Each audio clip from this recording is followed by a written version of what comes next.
Então, pessoal, a todos e todas, boa noite. Eu acho que é aqui que... Dá para ver aí mais ou menos? Eu estou dentro?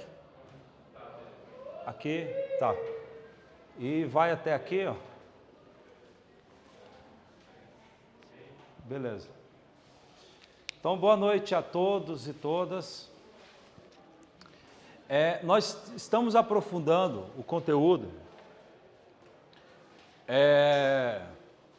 no nível que eu diria que vai até um pouco além do que se costuma fazer na graduação, tá? Mas que eu acho que é importante, e a gente vai depois avançar para efeito do trabalho da prova final. Eu vou substituir a prova final de vocês. Em vez de fazer uma prova, na semana de prova que vocês vão ter, propriamente, já vai te acumular com muito trabalho, muita coisa, eu vou acabar passando uma prova para você fazer em casa. E eu vou acabar cobrando coisa que eu estou falando na aula, por isso que eu recomendo você não perder nenhuma das aulas, porque o assunto é difícil. Por exemplo, o que eu falei de condomínio, tu não aprende fácil lendo sozinho, você demora muito, então você vai atalhar a sua vida se você estiver assistindo as aulas. E como eu sei que a prova, de uma certa forma, você vai fazer em casa, vai acabar te tomando tempo, você vai ter que pesquisar coisa e tal, eu vou acabar deixando, depois eu confirmo no grupo, mas provavelmente a gente só vai ter aula até a próxima semana, então só segunda e quarta próxima semana, porque aí depois na outra teria uma aula, porque vai ter um feriado na outra e depois seria a prova. Então meio que vou abrir mão, vocês vão ter, eu vou deixar de ter aula presencial aqui, sei lá, umas 2, não sei quantas aulas são, para vocês poderem fazer a prova, tá? Vou estar no grupo do WhatsApp 24 horas, vocês mandam questões, dúvidas que tiver, pode mandar, e eu acho que com isso vocês vão ter saído do curso de Direito das Coisas com muito bom aproveitamento, né? Mas, professor, diga. só para confirmar, a última resenha que o senhor passou vai ser para essa sexta-feira, né? Aí depois vai ser uma prova, em casa, que na prática vai acabar sendo um trabalho respondendo os quesitos que eu vou colocar. E aí a gente falou de condomínio, e falávamos das espécies de condomínio. A primeira espécie é o condomínio geral, ou tradicional, que está nos artigos 1314 e seguintes do Código Civil. Explicamos que é o condomínio de frações ideais. Eu e meu irmão compramos um apartamento, cada um é dono de 30%, um é dono de 30%, outro de 70%, cada um é dono de uma fração ideal. E a fração ideal pode ser vendida, pode ser alienada, etc. Dando direito de preferência. Segundo tipo de condomínio que nós temos é o condomínio edilício, que foi o que a gente mencionou na aula passada e que está nos artigos 1331 e seguintes do Código Civil e também está na Lei 4591 de 64. A Lei 4591 é conhecida como a Lei de Condomínios e Incorporação. A Lei de Condomínios e Incorporações é a Lei 4591, que tem certo conflito com o Código Civil, e aí o Código Civil prevalece naquilo que houver divergência. Mas falamos que a grande característica do condomínio edilício, e aí podemos pegar um exemplo, um prédio aqui na Asa Sul, no bloco B da quadra 315. Você vai ter vários apartamentos, cada apartamento tem uma matrícula própria no cartório de imóveis, então o apartamento 301 vai ter uma matrícula 1, o apartamento 302 vai ter uma matrícula 2, cada imóvel vai ter uma matrícula, porque cada unidade imobiliária é autônoma, é um imóvel autônomo para todos os efeitos jurídicos. E lembramos que a grande característica do condomínio edilício é que você tem unidades imobiliárias autônomas vinculadas a uma fração ideal do solo e das áreas comuns. Então, a grande característica é essa. A grande característica é que, se, por exemplo, esse apartamento cair, esse prédio ruir, cada condômino não perdeu tudo. Na verdade, ele ainda é dono de uma fração ideal do solo proporcional à sua unidade autônoma. E aí você tem as regras da BNT que são levadas em conta para calcular essa fração ideal. E basicamente se leva em conta a área de cada unidade autônoma. Esse é o critério da BNT. Então, quem é dono de um apartamento de 200 metros quadrados tem uma fração ideal que é o dobro de quem tem um apartamento de 100 metros quadrados, porque a área do apartamento dele é o dobro do outro. E aí falamos que no condomínio edilício, por conta dessa mistura de pessoas, é necessário que haja um sujeito de direito despersonalizado. Ou seja, um sujeito de direito que não tem personalidade jurídica, que não é pessoa jurídica, chamado condomínio edilício. E aí nós falamos que o condomínio edilício, inclusive, vai receber CNPJ, vai poder fazer contratos, vai poder entrar com ação judicial cobrando do condomínio inadimplente a taxa de condomínio, a contribuição condominial e etc.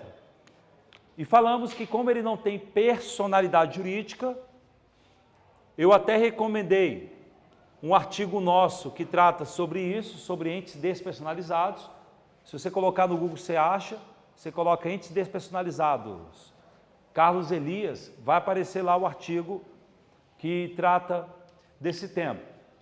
E aí explicamos essa questão. Muito bem. Essas são as duas principais espécies de condomínio. O que acontece é que, por conta das necessidades da sociedade, o legislador, e isso em tempos recentes, isso começou em 2017, com a lei do REURB, eu pessoalmente até tive a honra de ser um dos que redigiu esse dispositivo, que criou novas espécies de condomínio. Que espécie de condomínio? Bem, primeira espécie, outra, que é uma nova espécie de condomínio, já hoje tranquila, pacífica, mas que precisamos conhecer. É o chamado condomínio urbano simples. O condomínio urbano simples está nos artigos 61 a 63 da lei do REURB. Lei do REURB.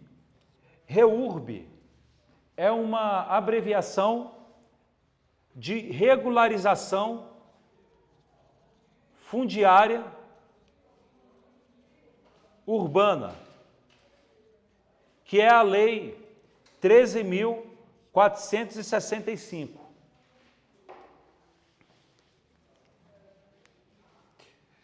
O condomínio urbano simples está previsto no artigo 61 e seguintes, da lei do REURB. REURB é uma abreviação que se utiliza de regularização fundiária urbana. E a grande característica desse condomínio é o seguinte: na prática ele é um condomínio edilício, simplificado. Então você tem unidades imobiliárias autônomas vinculadas a uma fração ideal do solo, etc. Sim, só que é simplificado. A simplificação aqui é basicamente porque você, por exemplo, pode dispensar assembleias, ter uma convenção de condomínio que tem que ser registrada no cartório de imóveis. Você pode fazer um instrumento entre as partes com maior flexibilidade. Por que criaram essa figura? O objetivo de ter criado essa figura é para tratar de empreendimentos de pequeno porte, em situações urbanas específicas, como, por exemplo, Imagine alguém que tenha, é porque no Lago Sul, a rigor, você teria restrição urbanística para isso, mas imagine um terreno na QI 10 do Lago Sul, está lá o terreno, tem lá a casinha lá que o pai construiu. Aí ele tem 2 filhos que se tornaram maior, ele falou, pô, meu filho, mora aqui, eu vou construir uma outra casinha aqui para você, e para o outro filho eu vou construir uma outra casinha aqui. E aí o que a gente faz? Eu posso construir vocês morarem lá, mas como vocês querem ser proprietários de um imóvel, eu vou instituir um condomínio não urbano simples, não edilício, aqui o condomínio urbano simples, que é uma coisa mais informal entre nós mesmos. E aí, na matrícula mãe, na matrícula do terreno, que tem lá a descrição do terreno, tem lá, sei lá, R1, o João, que é o pai, é o dono. O que ele faz? Ele institui o condomínio urbano simples, então ele vai registrar o ato de instituição do condomínio. Lembra que na aula passada a gente mencionou como é que um condomínio edilício surge. Depois que você terminou a construção, tudo mais, já tem edificado o prédio, você vai e faz o registro do ato chamado de instituição do condomínio. É um ato jurídico, por meio do qual você manifesta a vontade que você quer instituir, e é um ato que exige que você apresente documentos de engenharia, basicamente, descrevendo quais seriam as unidades autônomas, a descrição das frações ideais de cada um. E feito o registro da instituição de condomínio, o que acontece com essa matrícula mãe? Dá à luz. Dá à luz a quê? A matrículas filhotes. Aí você vai ter a matrícula 1, que vai representar basicamente essa casa. Você vai ter, que na verdade não seria nem a casa, em tese seria a poligonal sobre a qual está a casa. A matrícula 2, que vai tratar dessa segunda casa que vai ser construída, e a matrícula 3, que vai tratar dessa terceira casa. Você formou um condomínio edilício, na verdade um condomínio urbano simples. Cada casa vai ter uma matrícula própria. É um imóvel autônomo, matrícula própria. O filho que é dono da matrícula 1 pode vender para terceiros e não tem que dar direito de preferência para ninguém. Porque não é condomínio tradicional. E, inclusive, pode ser instituído taxa de condomínio, em tese surgiu um condomínio edilício como sujeito de direito, que vai cobrar a taxa condominial e etc. Foi criada essa figura para tentar acomodar situações pequenas como essa, ou outras situações de casas geminadas. Às vezes você tem lá, perto do Mangai até tem, que mora lá, os funcionários do Mangai costumam morar lá. É tipo uma casa que parece uma serpente, parece um minhocão. E aí você tem várias casinhas e tal. Às vezes ele poderia instituir como essa também, é uma possibilidade. Então é uma ferramenta, é mais uma ferramenta. Só que além do condomínio urbano simples, que só pode ser para área urbana, o nome já diz. Diga, Fábio. Aqueles condomínios do Parque Correio? Não, eles não costumam ficar aqui, até poderia tentar encaixar, mas a prática é que eles sejam enquadrados como condomínio edilício, porque o condomínio edilício ele pode ser de andares ou pode ser de casas também. Só que o de casas, ele entra um pouco em conflito com essa outra figura que eu vou mencionar, que é o chamado condomínio de lotes, que está no artigo 1358, B de bola do Código Civil. Na verdade, A de alegria, desculpa. 1358, A de alegria. Que também foi instituída pela lei do REURB. Foi nesse aí que praticamente fui eu e o Vitor, que é de direito urbanístico lá da consultoria, que redigimos. E que é fundamental. Porque, na verdade, o condomínio de lotes é o condomínio edilício. Com a diferença de que a unidade autônoma, a unidade imobiliária autônoma é um lote. Um lote. Nos termos da lei 6766. É um lote. É um lote. Que vai estar vinculado às áreas comuns. E quais seriam as áreas comuns? É uma unidade autônoma que vai estar vinculada a uma fração ideal das áreas comuns. E quais seriam as áreas comuns? As ruas, as calçadas e etc. Basicamente, o condomínio de lotes destina-se a situações de parcelamento do solo, a situações de loteamento, que a gente já vai explicar um pouco, já já. Então, quando você pega, por exemplo, aqui em Brasília é o que mais tem, condomínio Império dos Nobres, condomínio Vila Montanhe, condomínio Céu Espetacular, estou inventando. Mas esses condomínios que vão surgindo, o que é basicamente esse condomínio? Uma grande gleba de terra, gigantesca, que vai ser como uma pizza fatiada em vários lotes que serão colocados. Aqui às vezes fica uma praça, e aí vários e vários lotes, e aí aqui eles colocam uma portaria, e aqui está a estrada, e aqui dentro da portaria você vai ter as ruas, e formou lá esses condomínios fechados que vocês já viram, que a gente chama de condomínios fechados ou loteamentos fechados. A rigor, essas hipóteses se enquadram mais nessa figura de condomínio de lotes, mas nem sempre vai se enquadrar nessa figura, porque nessa figura, veja bem, a propriedade das áreas comuns é propriedade privada. Se você adotar condomínio de lotes, a propriedade é privada, porque os proprietários dos lotes são donos das áreas comuns. Então, a rigor, eles podem fechar com uma portaria a entrada de pessoas.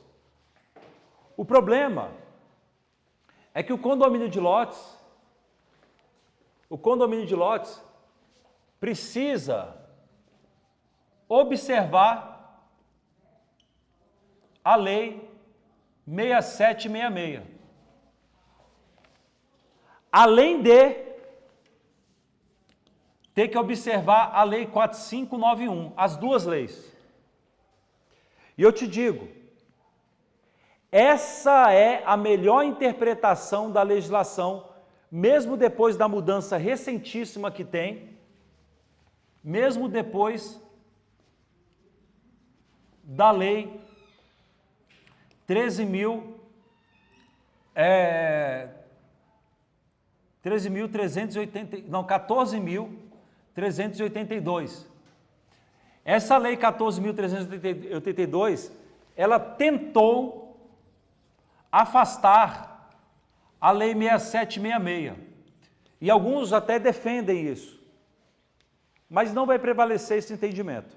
Eu diria que tentou, mas não é o melhor entendimento. Ainda quem defenda, mas não vai prevalecer esse entendimento. Eu vou tocar um pouco mais nisso daqui a pouco, que eu vou falar um pouco de parcelamento do solo. Mas deu para entender a figura. Vai ter um condomínio com CNPJ que vai cobrar contribuição condominial, taxa extra, etc., das pessoas? Sim. Que vai fazer o contrato de trabalho com os porteiros, vai contratar empresas para fazer a grama, limpar as calçadas? Sim. Porque é um condomínio edilício, só que de lotes. São filhotes, essas figuras são filhotes do condomínio edilício.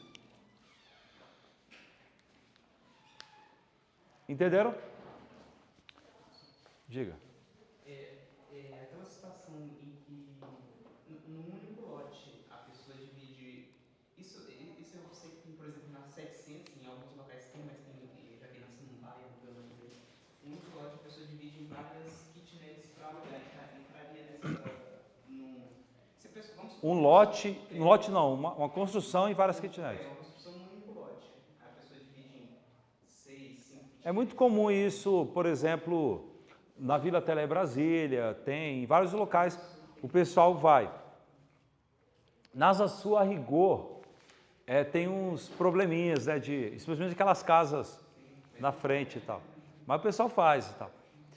Eles não instituem aquilo como condomínio, porque eles elevariam o cartão vermelho do cartório de imóveis, porque o cartório de imóveis não deixaria. Porque pelas leis urbanísticas brasilienses, essas regiões das Açu são regiões unifamiliares. Quando urbanisticamente diz que é unifamiliar, é porque não pode naquele lote ter condomínio edilício.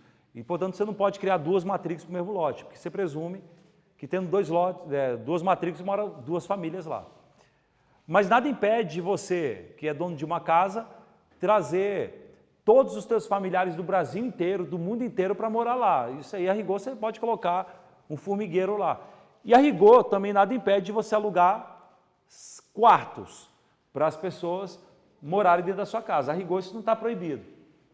O que está proibido é a exploração como hotel ou como hospedagem de forma empresarial, como se fazia antigamente. Mas as pessoas não costumam instituir. Mas se fosse instituir, a figura seria mais um condomínio edilício ou um condomínio urbano simples, e cada quarto teria uma matrícula própria.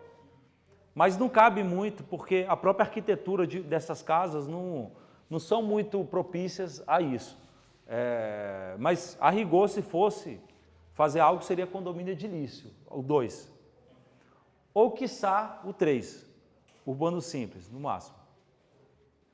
Tudo bem? As pessoas geralmente não fazem, porque aqui o condomínio você coloca na matrícula, as pessoas não costumam colocar na matrícula isso. Temos ainda uma quinta hipótese de condomínio. É interessantíssimo porque a gente viveu, de 2017 para cá, uma primavera do direito jurídica do direito das coisas. O direito das coisas ficou adormecido por muito tempo, sem mudança legislativa significativa. Todo mundo só se preocupava em contratos em família e tal. E aí, direito das coisas passou por essa primavera legislativa a partir de 2017. E começou a haver a produção de várias leis, criando novas figuras. E uma das figuras também que foi criada foi o chamado condomínio em multipropriedade, que está nos artigos 1358b e seguintes. Eu acho que é 358, posso ter errado o número, mas não tem problema. Vocês depois colocam no Ctrl F, no Planalto lá, você vai achar. O condomínio em multipropriedade, meus amigos e minhas amigas, ele é mais um filhote do condomínio edilício, só que com uma particularidade. A unidade autônoma é, na verdade, uma unidade periódica imobiliária. A unidade periódica é, na verdade, uma fração de tempo do ano sobre o imóvel.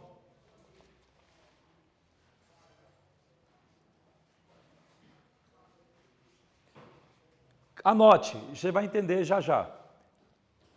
A unidade autônoma, o condomínio em multipropriedade é um filhote do condomínio edilício. Mas qual é a diferença? A diferença é que a unidade autônoma, na verdade, é uma fração de tempo do ano. É de 1º de janeiro a 7 de janeiro de cada ano do imóvel, por exemplo. Você tem um exemplo. E a unidade periódica imobiliária, ou a fração de tempo sobre o bem, está vinculado a uma fração ideal do imóvel base.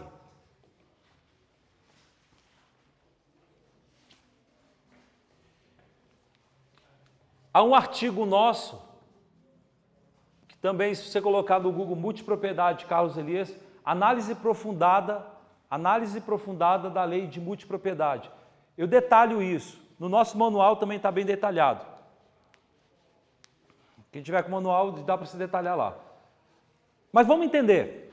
Vamos entender como funciona essa figura. Basicamente, é o seguinte. Ah tá, um detalhe, só acrescentando. Eu falei que é um filhote do condomínio edilício. Significa que vai haver também aqui um sujeito de direito despersonalizado. Vai surgir também.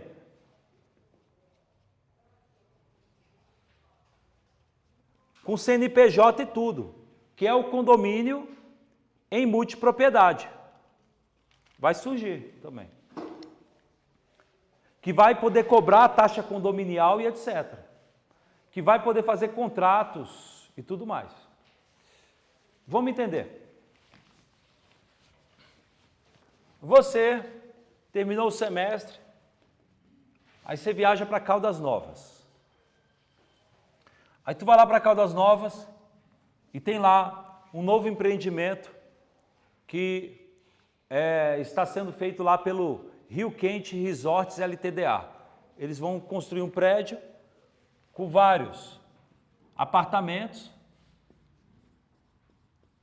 E aí, quando você está lá em Caldas Novas, toda hora aparece um cara, brota do chão e fala, vem cá, vem ganhar de presente um ingresso para o parque, mas só assiste aqui uma apresentação. Geralmente eles vão tentar te seduzir para comprar uma time sharing, como alguns chamam, ou multipropriedade.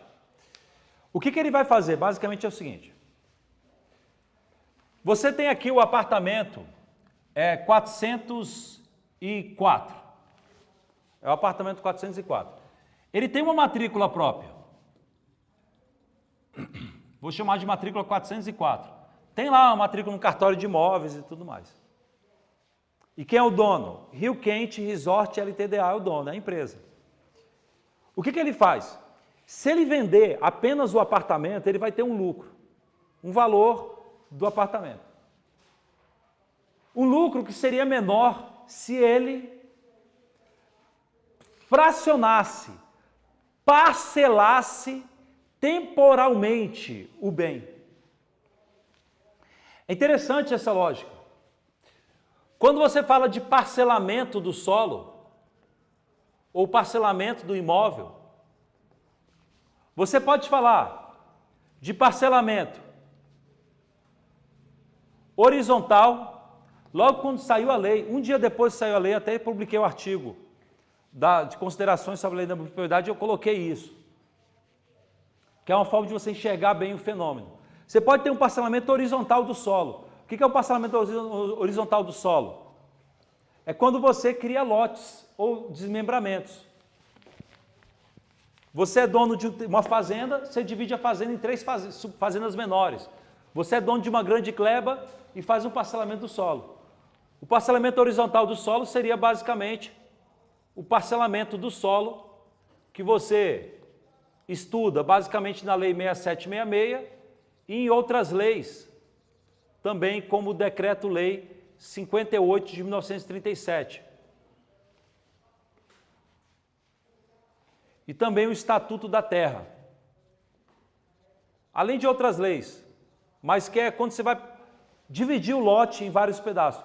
Então você tem um terreno, é horizontal, que tem uma matrícula, uma grande fazenda, e você daqui a pouco desmembra e cria 10 fazendas menores. É um parcelamento horizontal do solo.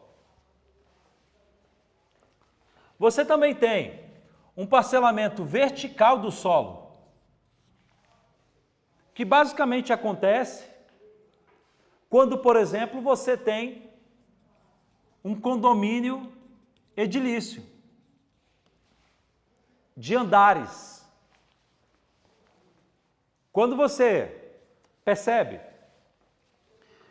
tem uma base territorial, um terreno, e você constrói um prédio de 30 andares, Águas Claras, você coloca sobrepostas, às vezes, 100 pessoas, 200 pessoas que moram nos vários apartamentos que estão lá. Cada apartamento tem lá 3 pessoas, a família lá de 3 pessoas. Você tem morando no mesmo poligonal, no mesmo terreno, você tem 100 pessoas morando. Por isso que em Águas Claras às vezes dá engarrafamento, quando vai sair da garagem de manhã, porque 100 pessoas saindo de uma vez. Aí dependendo ainda de alguns tipos de condomínio, aí você tem uma loucura multitudinária. Por quê? Porque você está fazendo um parcelamento vertical do solo, que pode ser também descendente, pode ser subterrâneo também, criando andares subterrâneos. O direito real de laje também serve para isso. O direito real de laje também é uma forma de você criar unidades imobiliárias autônomas, sobrepostas uma na outra. O direito real de laje está lá no artigo 1500 e 10A e seguintes do Código Civil. Só que olha só, pegando lá da matemática lá, você tem lá o eixo X e o eixo Y. Então você tem um terreno, você consegue fracionar o terreno no eixo X e no eixo Y. Só que agora, por uma espécie de ficção, depois da lei de multipropriedade, você agora pode pegar um mesmo imóvel, o mesmo terreno, ou um mesmo apartamento e fracioná-lo no eixo Z, que vai ser o tempo. É um fracionamento temporal do imóvel. É uma ficção jurídica. Basicamente, o fracionamento temporal do imóvel vai acontecer por meio do condomínio em multipropriedade. É uma ficção jurídica, sim. Mas, olha que loucura. No lugar de o resort, do Rio Quente Resort, vender esse apartamento por 300 mil reais, o que ele faz? Ele pega e institui um condomínio em multipropriedade e registra na matrícula mãe. E naquele momento nascem como se fossem os gremlins, que vocês devem ter visto há muito tempo, por partogênese, nascem 52 matrículas filhotes. O máximo que dá, em princípio, seriam 52 matrículas. Por quê? São matrículas, você vai ter lá, por exemplo, a matrícula 1, que vai ser aquele apartamento, é o apartamento 404, só que num período de tempo, de 1º de janeiro a 7 de janeiro, meio-dia. Quem comprar, veja a matrícula autônoma. Chega lá o João e compra, não o apartamento apenas, ele compra o apartamento de 1º de janeiro a 7 de janeiro de todo ano. Ele é proprietário. De quê? De uma coisa que, a rigor, existe apenas de 1º de janeiro a 7 de janeiro. Ele é dono desse imóvel temporal, dessa unidade periódica imobiliária. E aí você vai ter agora uma matrícula 2, que já vai ser esse imóvel de 7 de janeiro, a partir de meio-dia, a 14 de janeiro. Aí você vai e vende para o Manuel. Aí você fala para o Manuel, você vai ser dono de um imóvel por 7 dias do ano. E aí, cada uma dessas unidades periódicas, você vai e vende por 50 mil reais. Se você vendesse o apartamento sozinho, você venderia por 300 mil. Só que, no momento que você pega e vende agora por 50 mil reais, com o argumento de que você vai ser dono de um imóvel aqui, 52 vezes 50 mil dá 2 milhões e 600. O empreendedor imobiliário, em vez de ganhar 300 mil, ele vai ganhar quase 3 milhões de reais com o mesmo apartamento. Porque tem interesse econômico, especialmente em áreas turísticas. Ainda mais quando você faz o Canto da Sereia, e geralmente os turistas não são como Homero, que se amarrou no lastro para não ser seduzido pelo canto da sereia, né? Vocês já viram a história lá? As pessoas acabam caindo lá e pagam. Você é dono de um bem mesmo, 50 mil. Gramado, mesma coisa. Você vai lá, o cara vai lá e te para. Porto de Galinha, até fui em Porto de Galinha. O dia dele, até em Porto de Galinha, apareceu lá os caras. Eu fujo assim, desse negócio, porque eu acho que é um péssimo negócio. Alguns civilistas amigos meus até descascam mais ainda. Mas tem exceção. Para 10% das pessoas vale a pena. Para 10% das pessoas vale a pena. Assim, a maioria se arrepende. Mas percebe, não é um contrato de locação, é você se tornar proprietário do bem. Agora, não é obrigatório você usar essa medida.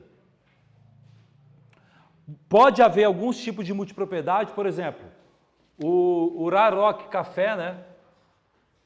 Você sabe que o Raroc, ou Hard Rock, como você queira falar, ele na verdade é uma empresa que se popularizou pelas aquelas cafeterias, restaurantes, que vende o imãzinho e tal, e de cada país, mas eles também têm hotéis e lançam empreendimentos. Os hotéis, geralmente eles instituem uma timeshare, só que eles não fazem uma timeshare na modalidade de direito real. Eles costumam fazer meramente um contrato atípico. Ele te dá 20 anos de uso de um apartamento no hotel do Hard Rock, você pagando um valor altíssimo lá. E geralmente é um péssimo negócio também. Primeiro que você fica vinculado a ficar hospedado no mesmo lugar. Aí eu fui lá para Punta Cana, comprei lá do Hard Rock. Tu vai ficar 20 anos ir para Punta Cana, meu amigo? Dá licença, meu. Ah, não! Já te dou a palavra, Pedro, né? Gabriel. Ah, não! Eles disseram que eu posso me hospedar em qualquer lugar do mundo. Por quê? Geralmente, na prática, juntamente com a venda da unidade periódica, eles oferecem para você um contrato. Aí sim é um contrato. Um contrato de intercâmbio. Esse contrato, inclusive, é disciplinado na Lei Geral de Turismo. Não com regras de direito civil, ele é disciplinado sob o aspecto administrativo. É porque turismo também integra o direito administrativo pelo interesse do Estado. Você tem Embratu, o Ministério do Turismo, que cuida e gera o turismo. Aquelas obrigações que você tem quando chega no hotel de fazer um cadastro e tal, são obrigações de direito administrativo para controle, porque é interesse público em desenvolver o turismo. Mas como é que funciona esse contrato de intercâmbio? É o seguinte, você compra o apartamento de 1º de janeiro a 7 de janeiro de cada ano, se tornou proprietário, e ao mesmo tempo você aluga o apartamento, entre aspas. Na verdade é o contrato de intercâmbio, mas só para entender a ideia, para ficar mais gráfica, você aluga o apartamento, ou você entrega o apartamento para o empreendedor, que às vezes é o próprio camarada que está te vendendo, e em troca ele vai te dar o direito de tentar reservar 7 dias em qualquer lugar do mundo, dentro de uma plataforma. Você entrega o uso do seu apartamento em troca de 7 diárias na Montreal, na Bancobras ou em outra plataforma de reserva de hotéis, como se fosse uma espécie de Spotify de hotéis no mundo, mas sujeito à disponibilidade. Com o detalhe de que você não tem garantia de que sempre vai estar aqueles hotéis. Aí isso acontece na prática, o cara vai e fala, você vai para Orlando, aí tu vai lá e cai no conto do vigário e compra lá tem exceção, tá 10%, vale a pena. Tu vai lá e compra o apartamento lá em Orlando, 7 dias no ano, tá. Aí eles falam, você vai poder se hospedar em Las Vegas, porque em Las Vegas, o Caesar Palace, que é um dos melhores hotéis, está aqui na Montreal. Mas você nunca encontra a vaga. Aí quando você vai querer ir para Las Vegas, você não consegue encontrar a vaga no dia que você quer ir, e quando aparece lá um hotel na Tonga do Mironga do Cabuletê, longe de Las Vegas da Strip, e você vai lá ficar junto com os calangos em Las Vegas. Porque tu pagou, e tu está pagando um valor altíssimo. E o detalhe é que você é condômino, meu querido e minha querida. E se é condômino, se eventualmente a maior parte dos condôminos, e em muitas situações de multipropriedade, o próprio empreendedor reserva para si 50% mais um das unidades periódicas, que ele fica alugando em regime de pool hoteleiro. Ele coloca um hotel e entrega em regime de pool hoteleiro, ele mantém como renda e também mantém para ter poder de voto superior. Aí ele vai e aprova uma taxa extra para colocar sofás de ouro, para fazer uma reforma faraônica dentro do apartamento. Você vai ser obrigado a pagar a taxa extra, porque você é proprietário, condômino. E aí você fica sujeito e vinculado a isso. Aí você fala, eu quero desfazer tudo. Não tem muito como desfazer, você é dono do bem. Só se você renunciar à propriedade, renúncia abdicativa. Você abre mão, vira bem vacante. Aí tem uma discussão se na lei de propriedade se pode fazer isso ou não, mas aí é um pormenor que eu deixo para a leitura do artigo. O importante é você entender a arquitetura aqui. Entenderam? Beleza. Mas tem se popularizado, eu taquei tomate aqui na multipropriedade, mas eu considero um instituto excelente, pelo menos potencialmente. Diga, Gabriel. Professor, se tem direito real de propriedade, o dono pode alugar também? Não? Pode. Você pode alugar os seus 7 dias lá. Você pode usar, fruir e dispor do bem. Mas qual é o seu bem? É um apartamento de 1º a 7 de janeiro. Isso é algo. Tem registro disso no cartão imobiliário? Sim, vai abrir uma matrícula. Então, assim, se você comprou, a matrícula 1 vai estar assim, ó, a matrícula. Você vai chegar lá, vai estar lá, matrícula, número X lá. Aí vai estar descrição, que imóvel que você tem? Apartamento 404, situado no endereço tal, etc, etc, de 1º de janeiro a 7 de janeiro. É uma coisa meio metaverso, meio Star Wars, uma coisa meio... Você é um imóvel que tem existência física para você, proprietário, de 1º a 7 de janeiro de cada ano. Pode sofrer execução também? Pode. Você pode alienar fiduciariamente, porque é um imóvel autônomo. É como a matrícula de um apartamento na Asa Sul. Teu nome mesmo, desculpa, Diogo. Daniel. Fala, Daniel. Tem a matrícula do empreendimento? Não, na verdade, o que vai ter aqui, né? Só para entender. No início de tudo, antes de construir tudo, você tinha a matrícula, que eu vou chamar de matrícula avó. Era matrícula apenas do terreno, quando não tinha nada.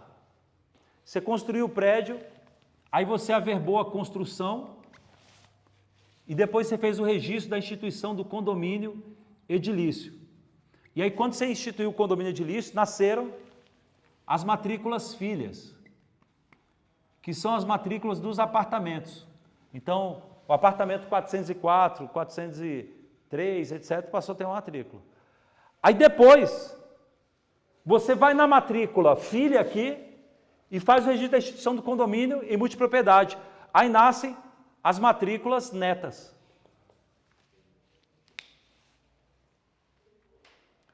O detalhe é que a disponibilidade jurídica do bem não é mais dado na matrícula nem na mãe, nem na avó, nem na neta. Venda, você não vai mais registrar nada aqui, em princípio.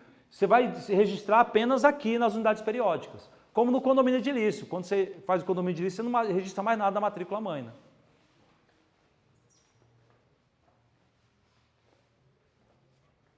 Entenderam? Bem, além de tudo isso, nós também temos uma nova espécie, na verdade algo que já existe há muito tempo, mas que por uma verdadeira atecnia do legislador, e o parlamento tem que tomar cuidado, mudar o Código Civil. O Código Civil é uma obra intelectualmente sofisticada. Códigos são obras intelectualmente sofisticadas. Os códigos no mundo inteiro são feitos por juristas de altíssimo nível, com uma lógica sistemática, com uma organização racional própria. Mas, de vez em quando, o legislador meio que desonra essa tradição de código, porque código, apesar de ser uma lei ordinária, ele tem o status jurídico de uma Constituição. O status jurídico de uma Constituição. Não como para revogar uma mera lei ordinária, mas a importância de códigos é uma importância estrutural para o ordenamento jurídico. No passado, o Miguel Reale até chegava a dizer que no Brasil havia duas constituições. A Constituição Federal, que regulamenta a relação entre Estado e indivíduo, e o Código Civil, que é a Constituição do homem comum, porque as regras do dia a dia, de compra e venda, não estão na Constituição, está no Código Civil. Bem, o fato é que o legislador, às vezes, é estabanado e desrespeita isso e faz alguns tipos de movimentações indevidas. E uma delas, que para mim foi indevida, foi ter colocado no Código Civil, como espécie de condomínio, os chamados fundos de investimento. Os fundos de investimento passaram a ser disciplinados no Código Civil. Não lembro de cabeça aqui o artigo que ficou, eu acho que é 1510B de bola e seguintes. Eu vou colocar aqui, mas depois vocês corrigem se estiver errado. Acho que é 1510B e seguintes. Ou é 1568B e seguintes. Aí depois vocês veem, não precisa se preocupar, o artigo é o de menos. O importante é você entender a lógica. Por que está errado falar que isso é condomínio? Porque fundo de investimento é incorpóreo. Condomínio não é para coisas incorpóreas. Daqui a pouco você vai chegar na barbeiragem de falar que se o Banco do Brasil e o Banco Santander, ambos são credores de uma mesma dívida, você vai falar que tem condomínio sobre o crédito. Isso é erro de abecedário.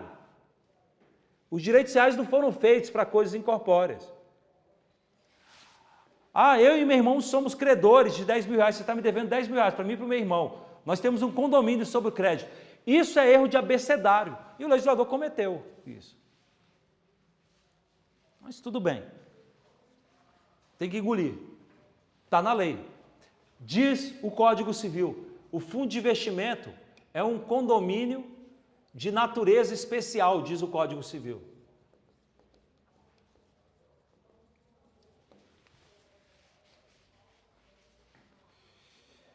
Que basicamente é composto da seguinte maneira, o fundo de investimento. O fundo de investimento, ele é um ente despersonalizado. Há um artigo nosso detalhando o fundo de investimento. Se você colocar fundo de investimento Carlos Elias, você vai encontrar um artigo que eu detalhe tudo de fundo de investimento, que é uma matéria que você estuda mais em... Nem em direito empresarial você costuma estudar, mas deveria ser estudado em direito empresarial. Mas a vida real você tem muitos fundos de investimento atualmente. O fundo de investimento é um ente despersonalizado que é composto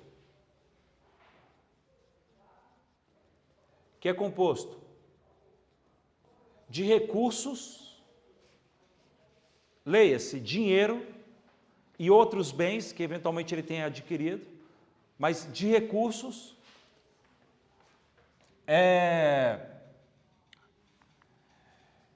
e que é titularizado por cotistas, que são investidores. Então você vai ter o cotista 1, cotista 2, cotista 3.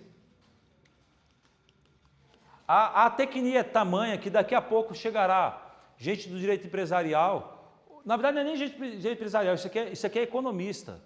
Isso aqui é barbeiragem de economista. Porque você tem tido na atuação legislativa muita gente que é doutora em economia e que está com o poder da caneta para legislar em alguns departamentos. Até já passei algumas experiências assim. Ele é doutor em economia, sabe tudo economia, não sabe nada de direito. Aí vai e faz coisa, isso é coisa de economista, que coloca, faz barbeiragem. Isso aqui era para ter sido disciplinado na lei de mercado de capitais, que é a lei 4278, que é outra lei, não tem nada a ver com o direito civil. Mas tudo bem. O fato é que você tem, daqui a pouco chegará algum desses economistas e vão falar que se você tem uma sociedade empresária com 3 sócios, você vai falar que tem condomínio dos sócios sobre a sociedade. Erro de abecedário, juvenil, infantil, jardim de infância do direito. Está errado isso. Isso tem repercussão prática, não é mera queixa, litero poético e criativo. É porque quando você começa a colocar instituto de direito das coisas aqui, você pode ter alguns tipos de regras que podem ser suscitados e geram insegurança jurídica, porque você tem um regime jurídico próprio de direitos reais. Mas tudo bem. Engolindo, seco. Cada cotista é como se fosse uma sociedade. Cada cotista é titular de uma cota desse fundo de investimento.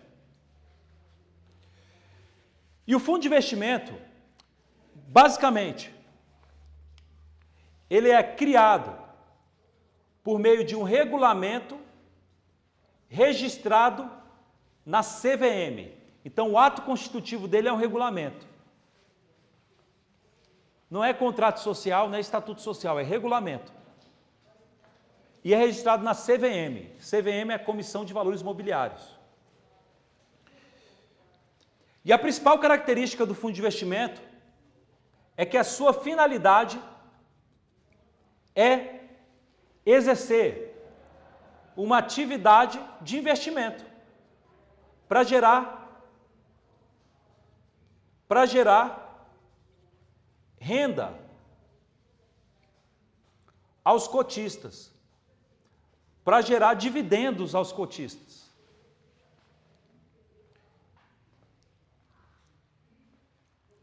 E aí o regulamento de cada fundo dirá que tipo de atividade. Você tem atos normativos da CVM que vão disciplinar os fundos de investimentos, tem vários fundos de investimentos. Você tem fundo de investimentos em ações. Por exemplo, no lugar de você diretamente comprar na Bolsa de Valores ação da Petrobras, ação da Magazine Luiza, comprar ações por operações de home broker pela tua operadora, pela sua corretora de valores imobiliários, você vai e pode comprar uma cota de um fundo de investimento em ações. Os bancos, quando o gerente te chama para conversar, vem aqui, senta aqui, ó, fulano, vem cá, vamos investir teu dinheiro.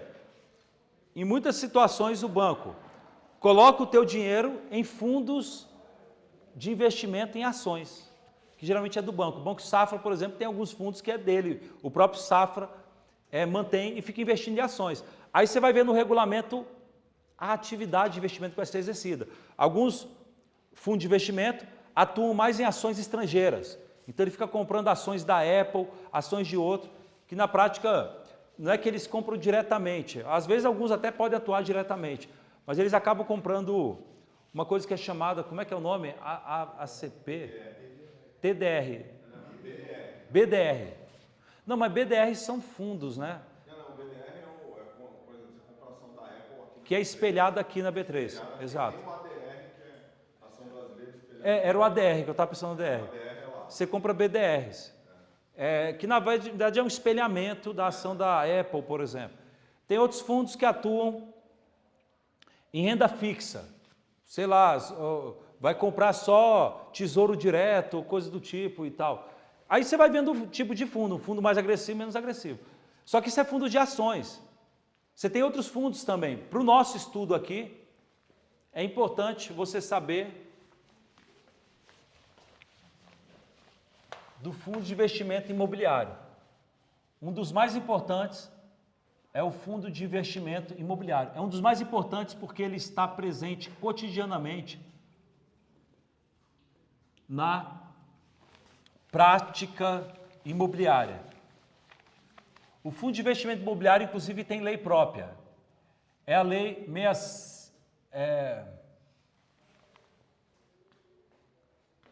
me deu branco agora. Mas tem a lei do fundo de investimento imobiliário.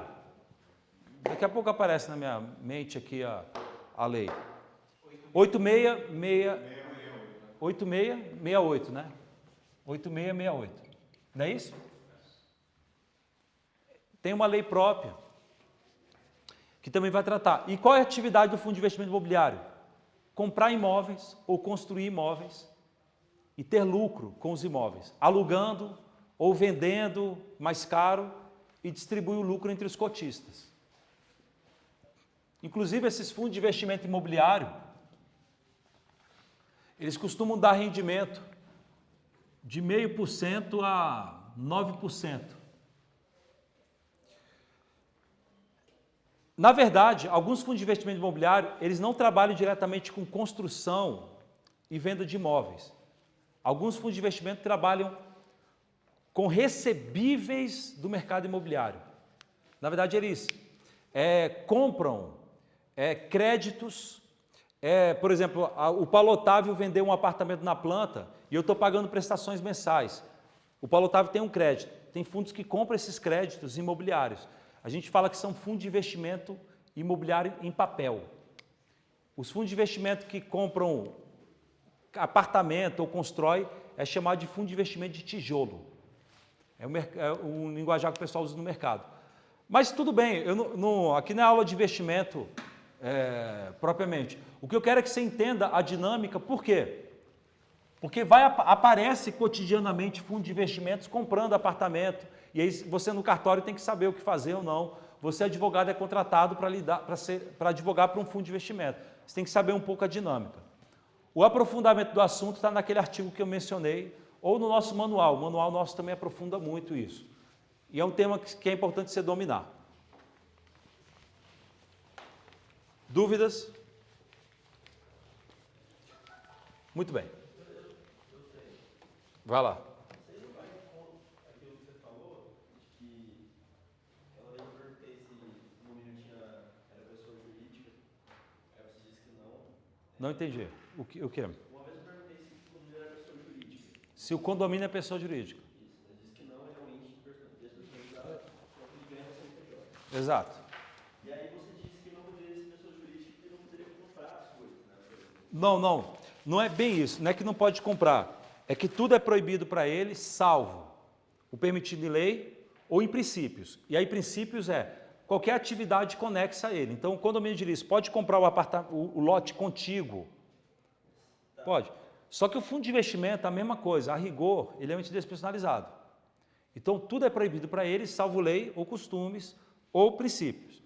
Fundo de investimento imobiliário, ele, que tem CNPJ inclusive, pode contratar o funcionário? Pode alugar uma loja na Faria Lima, em São Paulo, para colocar o seu escritório? Pode sair comprando imóveis e construindo imóveis e fazendo contratos relativos a de empreitada, um fundo de investimento imobiliário? Pode, porque está dentro da finalidade. Agora, por exemplo, se um fundo de investimento em ações, for praticar algum tipo de ato jurídico totalmente alheio à sua atividade, é difícil até pensar assim um exemplo, mas imagine que o fundo de investimento imobiliário vai comprar um resort em Caldas Novas. Um fundo de investimento em ações vai comprar um resort em Caldas Novas. A rigor, ele nem pode fazer isso, porque não tem nada a ver com a atividade dele, nem de forma direta nem indireta. Ele nem teria aptidão para adquirir isso. É como se fosse um cachorro fazendo um contrato. Juridicamente é isso. Não tem personalidade jurídica. Quando você fala que o ente despersonalizado não pode praticar alguns atos, é porque ele é igualzinho a um cachorro fazendo um contrato. Não tem personalidade jurídica para aquilo. Seria essa a ideia. Então, tem importância, porque não ter personalidade jurídica é uma espécie de proteção. É para fazer o fundo só atuar dentro do que é conexo à sua atividade. Pegou, Gabriel, a ideia? Prosseguindo. Temos, portanto, esses 6 tipos de condomínio.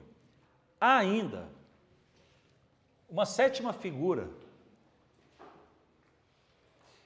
que eu diria que já existia, mas que agora foi positivada, vamos dizer assim, não forma tão clara e tal, pela Lei 14.382.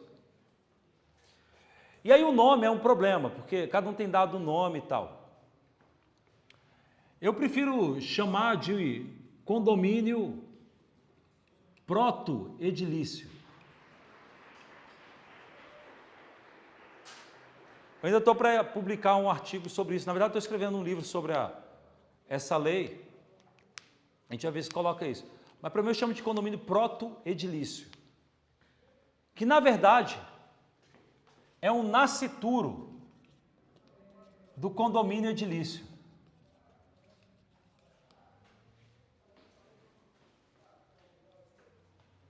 E que nasce, ele surge com o registro da incorporação imobiliária. E se extingue com o registro da instituição do condomínio edilício. Tá, professor, eu não entendi muito não. A lei 14.382, de uma certa forma, alterou a lei 4591 nesse ponto e passou a deixar claro que isso é possível.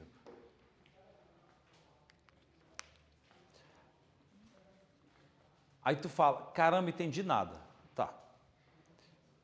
Para entender, a gente passa a falar de um assunto importante, que é o assunto de incorporação imobiliária.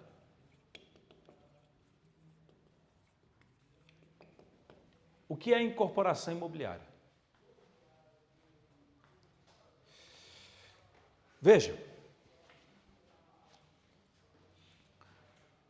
se eu tenho um terreno, vamos lá, um terreno no noroeste, tá lá, SQNW, né, que se usa, 305, lá no sudoeste. A JC Gontijo é dona desse terreno. E ela vai construir um prédio de 6 andares com apartamentos de 150 metros quadrados e vai vender na planta. O caso típico de venda de imóvel na planta. Quando você quer vender imóvel na planta,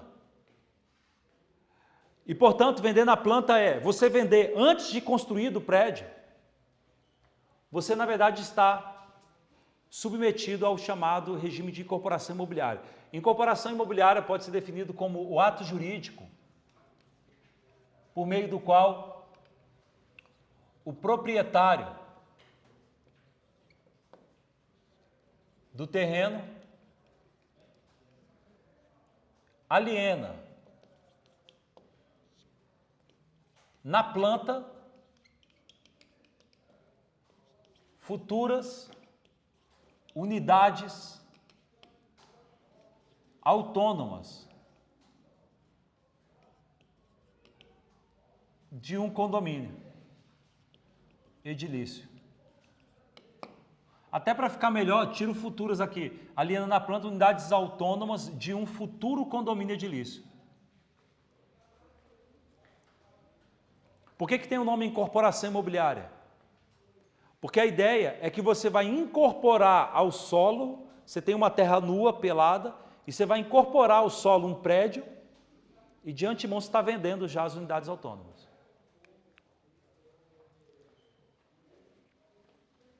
E portanto a JC Gontijo vai encontrar lá o João, que vai estar passando ali no noroeste, o Arthur, que vai ser convidado lá para um corretor para ir no lançamento, com champanhe e comida, para ver lá o empreendimento e vai tentar enfeitiçar essa galera para eles poderem assinar o contrato e comprar um apartamento na planta, que geralmente é um péssimo negócio. Eu taco tomate em tudo, mas é porque eu vejo a galera se dar mal, assim. A vida fica menos aliena na planta. Quando você estuda muito direito civil especificamente, a vida começa a perder um gosto. Porque você vê que as coisas que as pessoas fazem que dão alegria para a alma são na verdade prenúncios de tragédias que ela está cometendo. Aí você começa a ficar mais... Você vê tudo, então você começa a ver a galera se dando mal, assinando contrato. Porque quando o pessoal compra na planta, acha uma maravilha e tal, depois se dá mal. Cuidado, aqui também tem um certo exagero retórico na minha crítica. É claro que lá 20% dos casos dá certo, é bom e tal. Quando você tinha um boom imobiliário ascendente em Brasília, que estava subindo os preços de forma meteórica, quem comprou na planta depois revendeu, lucrou, mas é aquela sorte de quem mexe na Bolsa de Valores. Tem um perfil na Bolsa de Valores que eu acho fantástico. O nome acho que é Monkey Stocks, eu acho que é esse o nome. Que na verdade assim, é um perfil, deixa eu até confirmar aqui, inteligentíssimo, que é o seguinte, Monkey Stocks. Stocks em inglês é ações, né? E monkey, um macaco, né? Ele basicamente fala o seguinte, é o camarada inteligentíssimo que fala, olha, sabe esses analistas de ações de bolsa de valores fala, compra ação tal, vende tal, compra isso que você vai ter lucro. Ele fala, é tudo jogo lotérico, é cassino, eles falam. E eu vou provar isso. Como?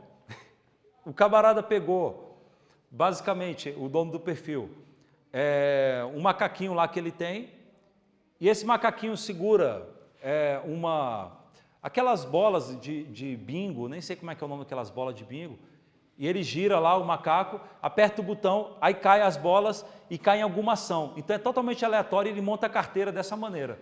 Então ele vai lá e compra a Magazine Luiza, a Petrobras, não sei o que, de acordo com aquilo. E geralmente a carteira dele dá mais lucro do que as carteiras de grandes empresas de consultoria de ações. Querendo ou não, também, esse apartamento da planta é meio que a sorte que deu, né? O Fabão eu sei que já se deu bem também, nessa tal, mas comprou no momento correto. Mas geralmente é um negócio problemático. E é problemático especialmente por conta da voracidade das incorporadoras nos contratos, inclusive nas leis também. Os contratos são muito draconianos, eu acho, contra o consumidor, e o consumidor só vê isso depois que ele assinou. Se você tiver algum problema e for rescindir o contrato, ela pode reter 50%. Meu amigo, tu pagou R$1 milhão, o apartamento vale R$1 milhão. Ela vai reter R$500 mil porque você desfez o contrato? 500 mil? Com o detalhe de que ela vai continuar sendo proprietária do apartamento e vai revender para outro. Está na lei, que pode chegar a 50%. E o detalhe é que o restante ela só te devolve depois que terminar a construção. Quer dizer, você fez o contrato na planta, aí aconteceu um imprevisto, você foi demitido, um parente ficou doente, você tem que pagar a cirurgia, você foi vítima de um sequestro em São Paulo e fizeram o golpe do Pix, varreram tua conta, aí você tem que desfazer o contrato. Você vai perder 50% que você pagou e ainda por cima o que sobrar, você só vai receber de volta quando terminar a obra, que às vezes nunca vai terminar, a própria incorporadora pode estar mal das pernas. É muito agressivo, chega a ser agressivo o contrato. E eles conseguiram colocar na lei isso. Eu não vou detalhar isso porque são questões contratuais que estão na Lei 4591. A Lei 4591 disciplina a incorporação imobiliária e disciplina também o contrato. Para aprofundamento, eu recomendo um artigo nosso, escrito com o Bruno Matos e Silva, que é consultor também, e ele ele escreveu um dos livros mais importantes que há no Brasil de compra de imóveis. O nome é Compra de Imóveis, do Bruno Matos Silva, que é pela Saraiva, está na 12ª edição e tal, e é o principal livro disso. A gente escreveu junto esse artigo, você acha no Google. Se você colocar Lei do Distrato, Carlos Elias e Bruno Matos, você vai encontrar esse artigo. Eu detalho tudo desses contratos de compra de apartamento na planta. Então, o aspecto contratual se aprofunda lá. O ministro Luiz Felipe Salomão até nos deu a honra de citação desse artigo, num caso que ele discutia a aplicação temporal de direito intertemporal dessa lei. E foi decidido pelo STJ que só se aplica para novos contratos. Então, ainda que o contrato tenha sido anterior e o distrato, entre aspas, ocorra depois da nova lei, não se aplica. Essa mudança draconiana é só para quem está indo hoje lá ser enlaçado em um desses lançamentos imobiliários. Mas, enfim, aqui eu critico muito e tal, mas não quer dizer que é um péssimo negócio que não tem que ser feito. Não, eu acho que na hora que você tem que fazer, você tem que ser duro na bola na negociação das cláusulas contratuais, porque são regras que podem ser afastadas. Então, você tem que tentar fazer um contrato mais equilibrado, aí está valendo. Eu não assinaria jamais o contrato da maneira como eles colocam, mas nem que a vaca tussa. Assim, eu não assino mais nem... Mas vamos lá. O que eu preciso saber do ponto de vista de incorporação imobiliária? A Lei 4591 é uma lei de ordem pública que busca proteger interesses transindividuais. Vocês já estudaram processo coletivo, ação civil pública, interesse individual homogêneo? Vocês estudaram isso em alguma matéria? Consumidor? Nós temos no direito brasileiro, como há em vários outros ordenamentos, leis que protegem a coletividade, que protegem interesses transindividuais. Basicamente o seguinte, a preocupação do legislador: estelionatários que forjam folders, fotos e anunciam que estão vendendo apartamento na planta e enganam vários consumidores que compram o apartamento, dão a entrada, acham que estão comprando o apartamento da planta, só que você está comprando, na verdade, com um estelionatário, que depois que reuniu o dinheiro de todo mundo, desaparece do mapa e não constrói nada. E dá o golpe em pessoas indeterminadas aí. Atualmente determinadas, que vão ser determinadas. E eles têm uma proteção de interesses transindividuais. Aí dá para você discutir se é um interesse individual homogêneo ou se é um interesse difuso. Eu entendo que é individual homogêneo, porque tem uma causa comum propriamente. Mas é uma proteção coletiva. E por isso, o legislador, na Lei 4591, coloca algumas cautelas, vamos dizer assim, algumas regras para tentar proteger os compradores de apartamento na planta. Algumas regras importantes. Primeira regra: é necessário que você tenha o registro no cartório de imóveis da incorporação imobiliária, conforme artigo 32 da Lei 4591. E esse registro envolve requisitos que dizem respeito à condição e financeira e idoneidade do próprio incorporador imobiliário. Quero dizer que ele tem que apresentar, por exemplo, certidão negativa de crime contra o patrimônio. Se o cara já foi condenado por estelionato, ele não pode ser incorporador. Dignidade da pessoa humana, ele já cumpriu a pena, deixa reingressar, aí vai dar golpe de... Não, meu amigo, tem coisa que não... Deu game over na vida, meu. Você cometeu uma vez na vida, você não vai poder nunca mais fazer. Você contrataria de novo um cara que matou o teu filho, o caseiro que matou seu filho, ele sai da prisão, você contrata ele de novo para ser seu caseiro? Não. Tem determinado tipo de operações que envolvem uma fidúcia muito grande. O impacto é muito grande. E desculpa, o interesse coletivo diz cartão vermelho. O cara, por exemplo, cometeu alguns desses crimes, pode passar no juiz, vai ser reprovado sem indicância de vida pregressa. E não me venha com inconstitucionalidade. Não é inconstitucionalidade. Não dá.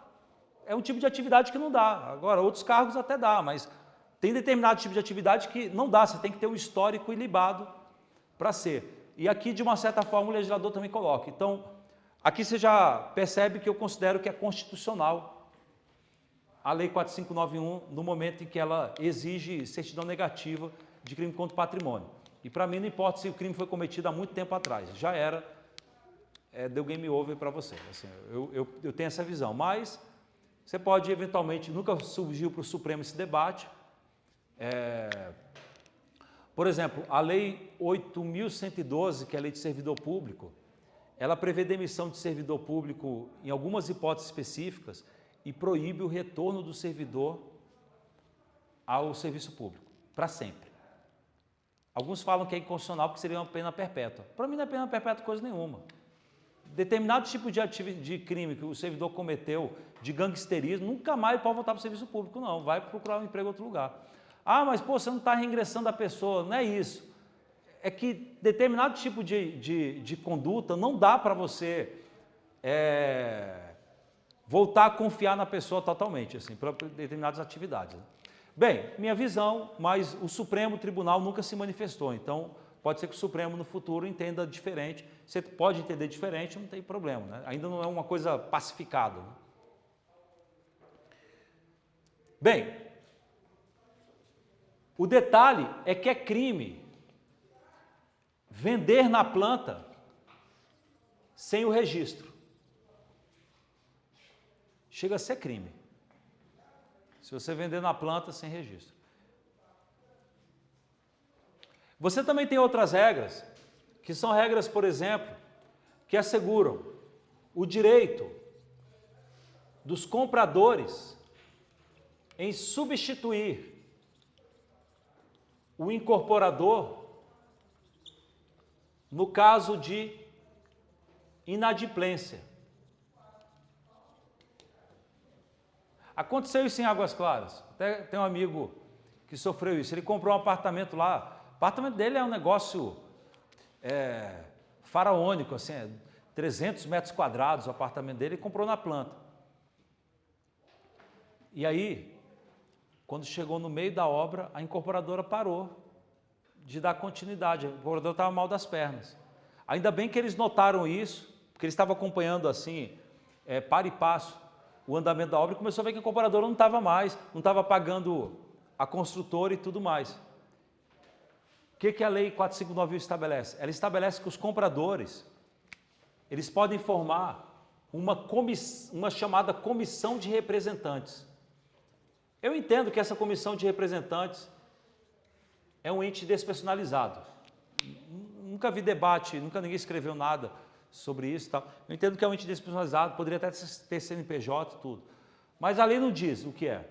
Na verdade todos os compradores de apartamento na planta podem se reunir, fazendo assembleia, votação, etc., e destituem o incorporador.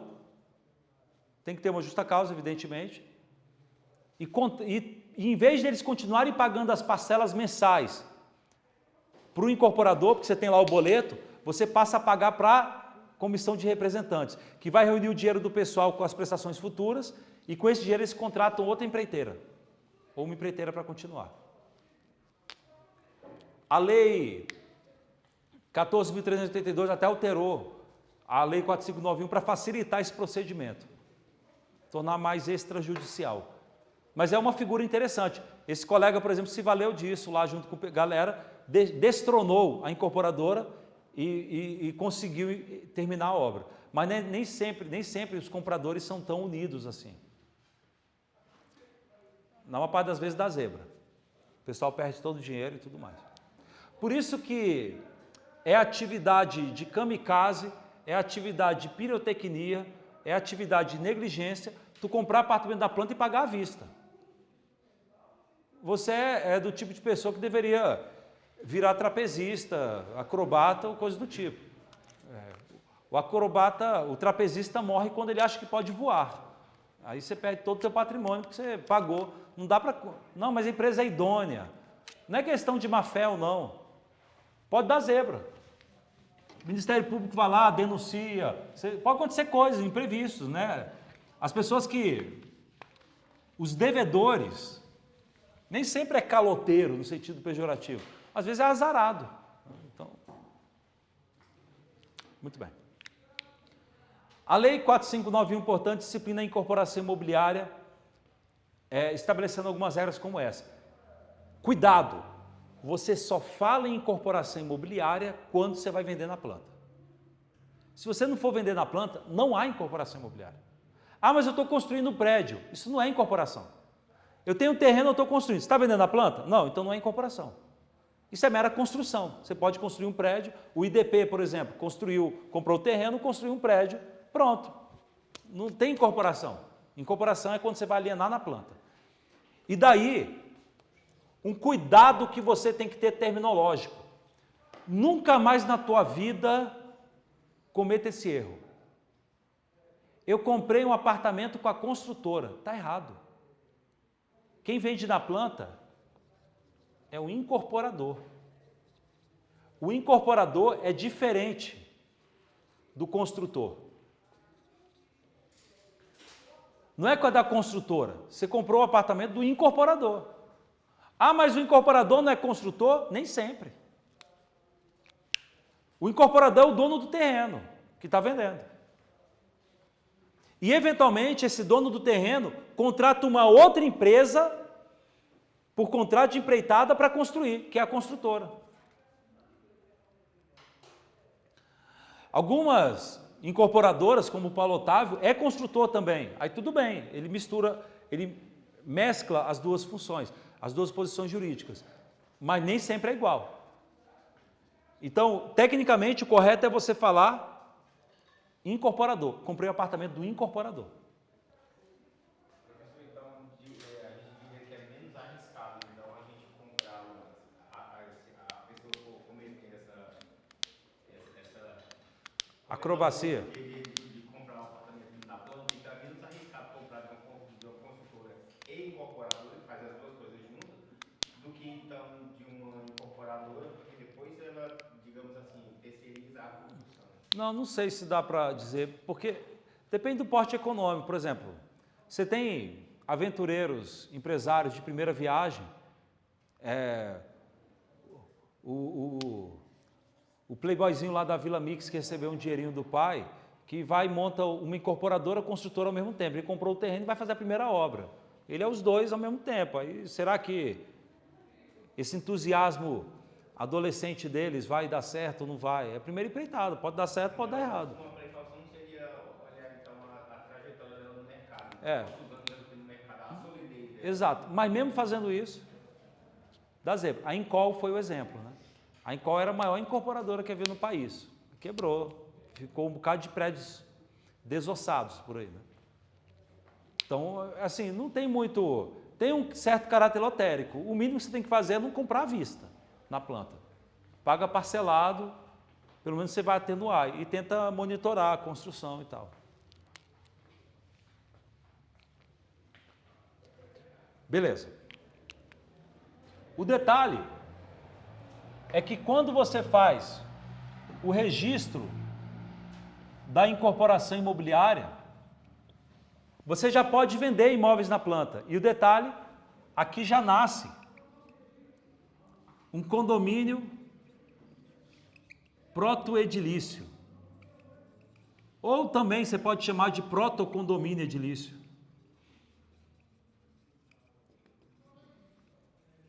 E nesse sentido você poderia já abrir matrículas filhotes. Alguns dizem que é obrigatório, outros dizem que é facultativo. Eu digo que é facultativo, você pode abrir no momento em que você for vendendo, que são as matrículas dos futuros apartamentos. Em São Paulo você não abre matrícula, em São Paulo você abre uma ficha auxiliar, que eles chamam. Mas para cada apartamento, que você vai vendendo os apartamentos, e não faz sentido você registrar tudo na matrícula mãe. Imagine um condomínio edilício com 1000 unidades.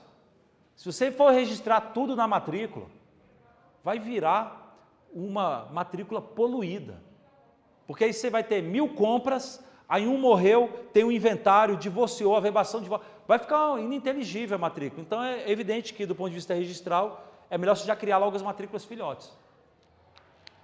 E a Lei 4591, de uma certa forma, deu espaço para isso. Diga, Fábio. Se vender o apartamento, incide TBI. Porque quando você está vendendo, olha que interessante. A venda de imóvel na planta envolve a venda de uma fração ideal do solo, e, portanto, é uma coisa atual que existe, junto com uma coisa futura, que é o futuro apartamento, que ainda vai ser edificado. É uma venda de coisa parcialmente futura. mas é imóvel, e por isso já incide ITBI. Mas o valor econômico, em tese, é para ser menor do que o valor de prédio já construído, né? Geralmente o chamariz de venda de imóvel na planta é que você compra mais barato, teoricamente.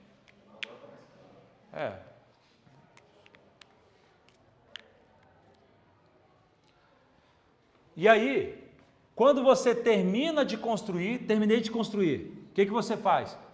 Você vai averbar a construção, que a gente costuma chamar de averbar o habite-se. Cuidado, está errado falar isso, averbar o habite-se. Habite-se, na verdade, é um ato administrativo que eu entendo que tem natureza de licença, porque é vinculante, para mim eu entendo que é vinculante. É um ato administrativo por meio do qual o município atesta a observância das regras urbanísticas. Diz a obra foi construída de acordo com as regras urbanísticas, de acordo com a lei de construções, de acordo com as leis urbanísticas pertinentes. E aí, para você conseguir o habite, por exemplo, você protocola aqui em Brasília, na Secretaria de Habitação, aí o teu processo faz um grande circular, vai para o Detran dizer se a obra observou as regras de trânsito mínima, pelo menos de fluxo de carros, se fez as mudanças necessárias, vai para os bombeiros, que vai ver se na obra tem espaço para, se tiver um incêndio, as pessoas saírem, corta-fogo. Aí depois vai para vários setores que vão atestar, aí sai o habite dizendo a obra está em conformidade com as regras urbanísticas. E aí, com essa licença, aí sim você pode averbar a construção. Aí as pessoas têm mania de falar que você averba o habite. Não, na verdade você averba a construção. Mas para averbar a construção, entre os documentos você tem que apresentar o habite. Não é o habite que é averbado. Entenderam? E aí, em princípio, você teria que fazer um ato diferente, que é um registro de instituição do condomínio edilício. Para aí sim nascer as matrículas filhotes. Entenderam?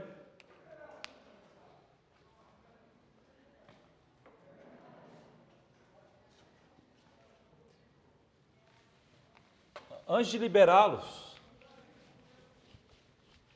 também é importante você saber que quando você fala de parcelamento do solo,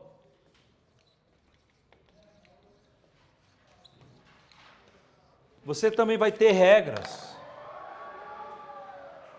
Você também vai ter regras de ordem pública importantes.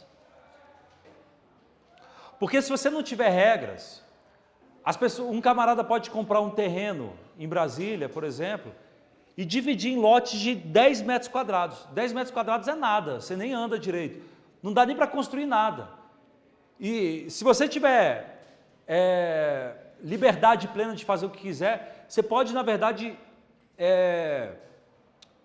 tornar caótico o ambiente urbano e tornar inviável a exploração do espaço urbano. Quando se trata de área urbana, você precisa lembrar que o município, de acordo com a Constituição Federal, artigo 183 da Constituição Federal, o município tem a competência de ordenação do território, ou seja, do território municipal. É o município que tem a competência para manter a ordem no território, para não virar uma zona, o território. E aí as leis municipais vão tratar disso. E aí você tem leis urbanísticas, como plano diretor e outras leis urbanísticas, que vão estabelecer regras de uso do solo, como que pode fazer incorporação e não pode. Às vezes também tem leis estaduais que também atuam, mas com uma visão pensando no estado como um todo. Em Santa Catarina, por exemplo, você tem uma lei estadual que diz das regras mínimas de parcelamento em qualquer espaço em Santa Catarina, para tentar manter um padrão mínimo no estado. O fato é que o parcelamento do solo urbano tem que observar a Lei 6766, que é a lei de loteamentos, alguns chamam assim, ou Lei de Parcelamento do Solo Urbano, que vai ter regras de ordem pública também. há regras de ordem pública lá também. A gente não vai detalhar aqui, mas, por exemplo, a Lei 6766 tem a mesma preocupação da Lei de Incorporação, a preocupação com estelionatários. Porque quando você tem loteamentos, você também tem uma venda na planta. Também é uma venda na planta. Porque quando você vai lá, por exemplo, em Corumbá, você vai até aqui em Brasília, as pessoas falam, olha, estamos fazendo um loteamento ali no Mangueiral, ali no Jardim Botânico, e vai ficar assim. Aí ele mostra para você, na planta dele, como vai ficar. Aí mostra um lugar suntuoso, com aquelas programações de computador e tal. Você vai ver que é um sanduíche do McDonald's ou um negócio. A foto é bonita, quando chegar lá não é bem aquela flor toda. Mas aí, ele está vendendo na planta. O legislador se preocupou também com calotes. Aliás, na história jurídica brasileira de proteção transindividual, sabe qual é a primeira lei que surgiu no país para proteger interesses transindividuais? Pelo menos no aspecto civil? Não foi a lei de ação civil pública, não. A primeira lei foi a lei de loteamentos. O decreto-lei 58 de 1937, que foi a primeira lei de loteamentos. Essa foi a primeira lei que surgiu no país. Depois essa lei foi superada pela Lei 6766, pelo menos para áreas urbanas. Esse decreto-lei ele se aplica apenas para imóvel rural atualmente, porque para imóvel urbano tem lei especial hoje. Mas foi a primeira lei.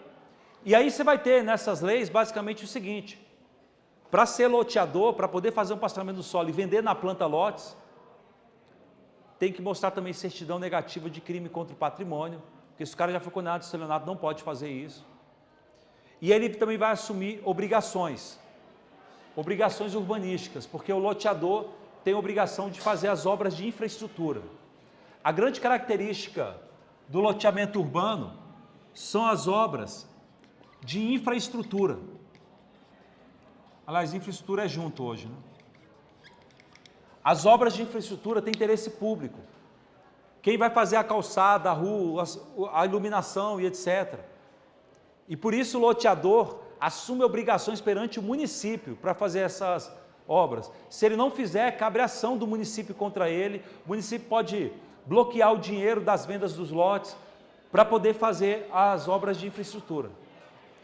Não vou detalhar, porque o objetivo é só te dar o panorama do tema, mas saiba que a lei de loteamento, por exemplo, coloca um tamanho mínimo do lote. Você tem uma fração mínima de parcelamento. Você não pode criar lote de qualquer tamanho, não. Você tem um tamanho mínimo. Qual é o tamanho mínimo? Lei 6766, 125 metros quadrados. Salvo lei contrária. Geralmente, quando você tem parcelamentos do solo de interesse social, de baixa renda, interesse social é baixa renda, geralmente as leis autorizam tamanhos menores. Por exemplo, o Jardim Mangueiral, vocês já devem ter visto, o Jardim Mangueiral é de interesse social, em tese é para baixa renda. Embora tenha muita madame de Labutã que tem imóvel lá. Mas você vai ver os terrenos nos quais estão as casas, são pequenininhos, não tem 125 metros quadrados. Mas é porque tem lei que excepciona nesses casos. Quando se tratar de área rural, você também pode parcelar uma fazenda, dividir a fazenda. A gente chama isso de desmembramento. Você pode desmembrar a fazenda.